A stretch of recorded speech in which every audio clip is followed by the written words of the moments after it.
jeringe gaba sente eziwera sente zinvumisiza ko eno shoka nsoke nziveko, but you understand. So awo mujja kumanja bulungi ate munsabire nfune omuntu omulungi nga daddy wange.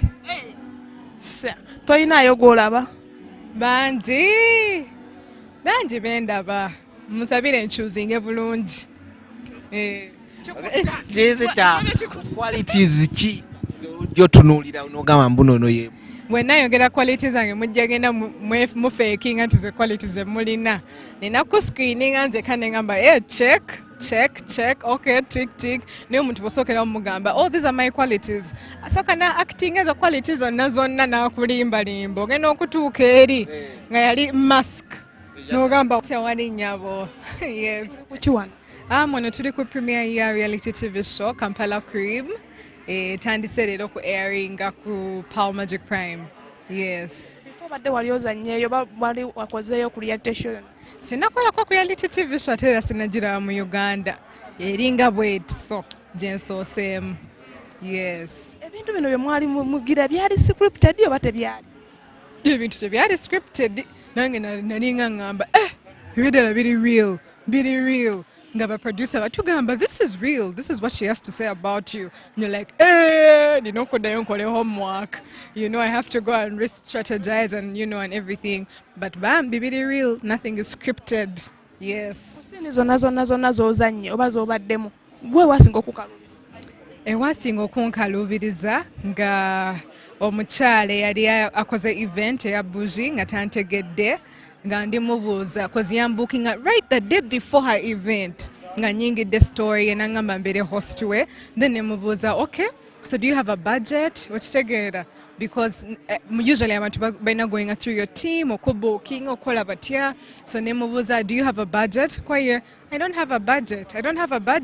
Then engamba, but you're bougie, right? Like story bagiyita bougie, you're bougie. Manya abagaga amate bamanyi okwagala obutasasula. Okitegeera.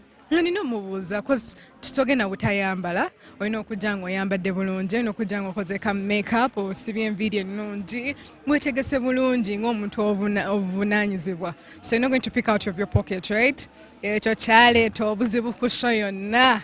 Manyira batya omuntu ne mugamba, do you have a budget? Oli bougie, oli batya? Ne bireetawo a lot of saga on the show. Yes. Gloria gwe musical abantu basinga bagamba olinga tutadde oba watuta kati omaze ndowooza emyaka ngenda lwe yasembayo. Sibatadde bannange, it's just music nga bulijjo bwe ngamba, music wa mwoyo nze wange gwe nnyimba simalaga. Njagala nfunye ekintu nga ddala bambi Mukama yanjogereramu nga music agenda kuwonya emmeeme z'abantu, abantu bagenda kutegeera Yesu, abantu bagenda kutegeera the gospel, so simalaga. Njagala muwe time ennungi namwe mugambe tetulindidde bwereere. Yes. Ina kyofumbayo kubanga era time y'emyaka enera nene. Bingi nnyo by'enfumba gwe mubirinde mubeere on tune on Baby Gloria music pages, mujja kubeera nga mubiraba. Abantu abamu bagamba muno kati wootuuse okuza erinnya lya Baby Gloria weggyeko ekigambo baby. Bannange nze kangenda kiddamu. I'm going to be my husband's baby, ngenda kubeera nkyali my mom's baby, my dad's baby, kwegamba Uganda's baby. Kya baby noza kijjagaana kozi munsabire bantu mneyo ddala. Simanyi tolaba oba osobola kumpita ki apart from Baby Gloria, like it's my brand. It's a Gloria. Aba Gloria bangi naye bw'oyogera Baby Gloria wali ogwo omu ono gw'olina wano. Yes. Basinga bagamba mbu waliwo ebyayitinganakawo ne bagamba Baby Gloria yatandise okunywa omwenga nywera wali kireka. Kireka? Sibeerangayo bannange nedda bambi. Ebyo si bituufu. Yes. Ebyayitinga ne bagamba Baby Gloria ali lubuto. Nimana bitinga ne bagamba Baby Gloria yazzeemu olubuto wabiwulira. Ebyo kati ate badde sinnabiwulira. Mbadde manyi byadda. Kati oba mu mawulire mbadde n'embuto 10 kati kyakaluno lwa 11. Bikuyisa bitya gwe nga Baby Gloria? Manyi nti n'omuntu wabeera mu limelight oba wabeera mu spotlight balina omwogerako. Wabeerayo oli nga alina kyakkiriza mu bulamu bwe nti kyekyo ky'oli, oli n'alowooza kirala n'oli n'alowooza kirala, togenda ng'okwata buli muntu omugambe, do you know who I am? Please, this is who I am. Olumu Mukama yakuwolereza ebisigadde n'obimulekera. Yes. Gloria kati okola biki ng'ogyeko? Byenkola ng'ojjako okuyimba. I'm a brand ambassador for so many companies. Ekyo nkyogera nnyo kubanga mu kintu kya endorsements Mukama ampadde omukisa sinza asinga naye Mukama ampadde omukisa okuba ne brands ezibulikikako eziri global eziri international. Nzeebaliza Mukama okuzimpa. That is why I say proudly that I'm a brand ambassador for endorsements. I'm a digital marketer. I'm a creative. I'm an actor. Okay, no, we're not acting, but you get it. I'm a media personality. I'm a commercial personality. You know, something. Move it. Rose from what? You know, so yeah, there are so many things I do I can't finish. I'm a businesswoman. I'm an entrepreneur. There's a lot. Some PR, journalism and media studies. Yes. Nantera okumaliriza nsomera ku Victoria University. Yes, abampa ambassadorship. Wenga gwe bino ebya media by'osomye oyagala kukolera ku kale ku mukutu ki kapa TV.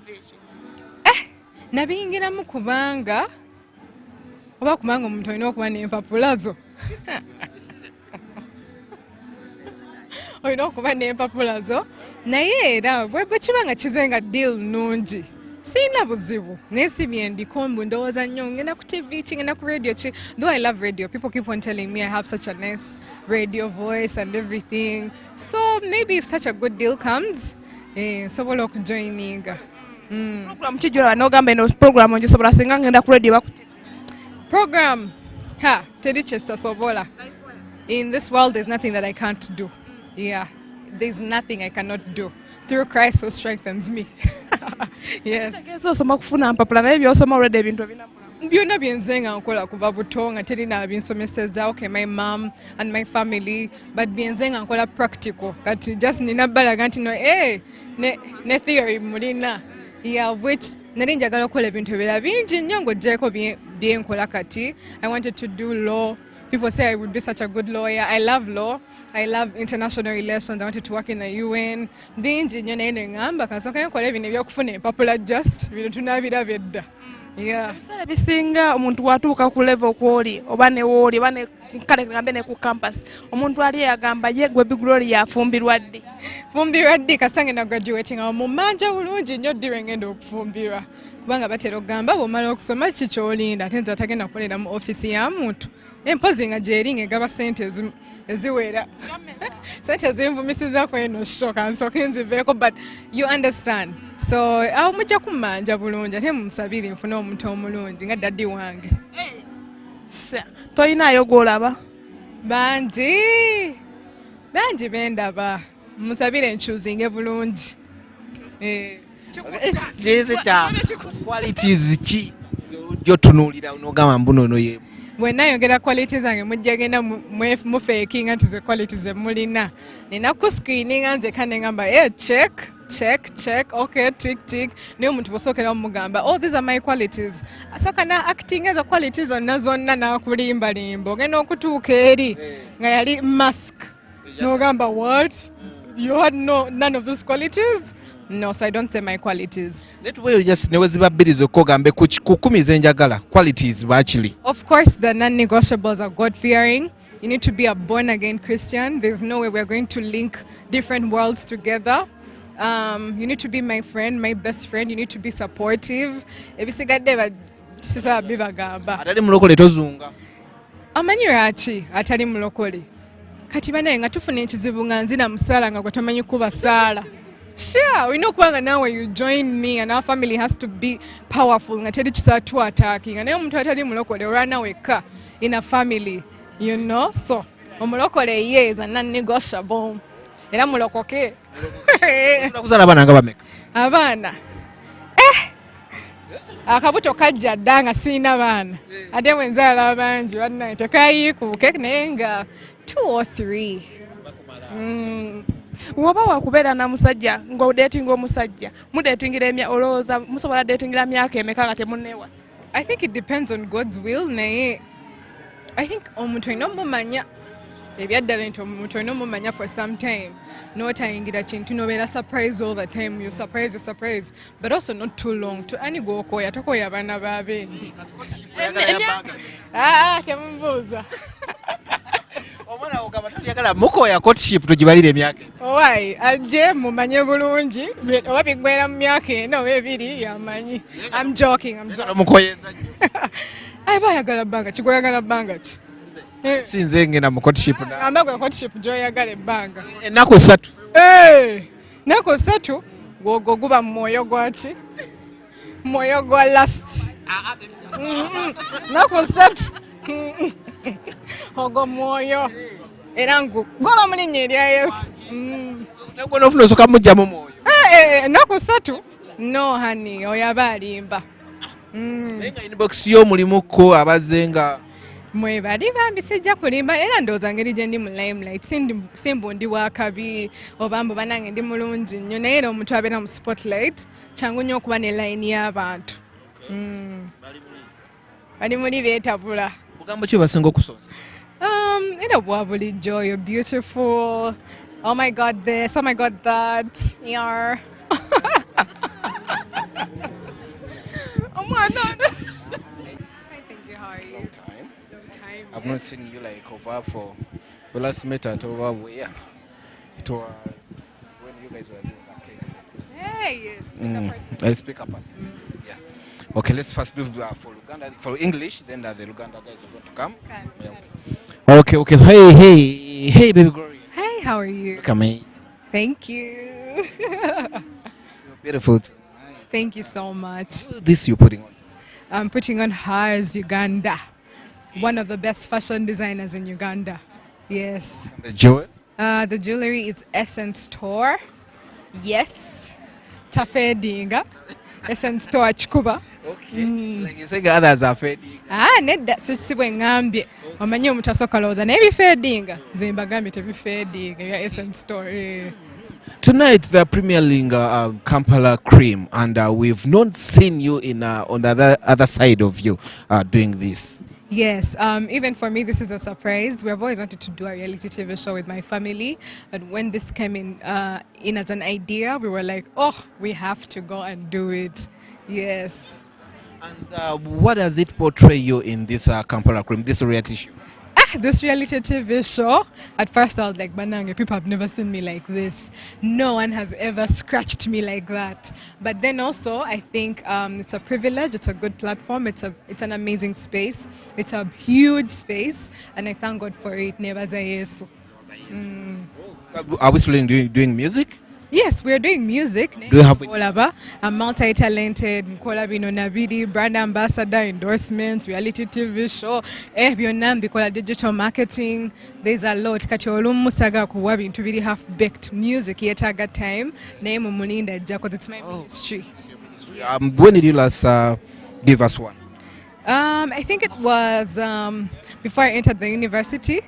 I do have songs in store. Naye saagala kufulumya ebintu biri half-baked. Because nfulumya nnyimba za mwoyo zirina ofulumanga ddala for real. Si kumala gayimba, si kwagala kuba hit. Naye ennyimba zigenda okunyiga ebiwundu by'abantu, ennyimba zigenda okuwonya emmeeme z'abantu, to preach the gospel and everything. So yeah. From the baby Gloria we knew before and the Gloria we're seeing right now, there's a little bit, a very big gap that you've changed. Yes. One would like to know, how do you see yourself evolving from the baby Gloria to the Gloria? I think I've really evolved for the better, for the positive, because bangi nnyo benatandika nabo nga sikyabalaba bendaba nebaza mukama nti weebali. So I think I've evolved in a good way and I'm still evolving. I'm nowhere next to what I want to be or become. So I'm still working hard and believing in God and knowing that I'll reach there. Yes. With the little ones we sing right now coming, and actually they're like everyone following the steps you went through before becoming the Gloria you are now. Yeah. What's your advice to them? My advice to them is to keep their dreams burning. They'll eventually come true. Dreams don't lie, but also work hard, be consistent, keep your principles, and always believe in God. Yes. You still love to be called baby Gloria, or you're going to... I'm Uganda's baby. I'm Uganda's baby. I'm going to be my husband's baby. I'm my mom's and daddy's baby. Kwegamba, the name baby will never go. I'm a baby. You pitched something in my head when you said I'm going to be my husband's baby. Yes. I'm going to be my husband's baby. I tell will I be my husband's mom? That's right. Soon. Soon. Nkuzze bannange. These days my whole comment section is Okufumbirwa ddi owasa nedda siwasa. I've seen that debate on sometime online when people are like, you're no longer a baby, we need to see a man. Why kati namusabira ajja kujja. Tanaba kujja. Tembuuza bingi. I thought you either dating or seeing someone. I don't answer those questions. Thank you very much. Thank you too.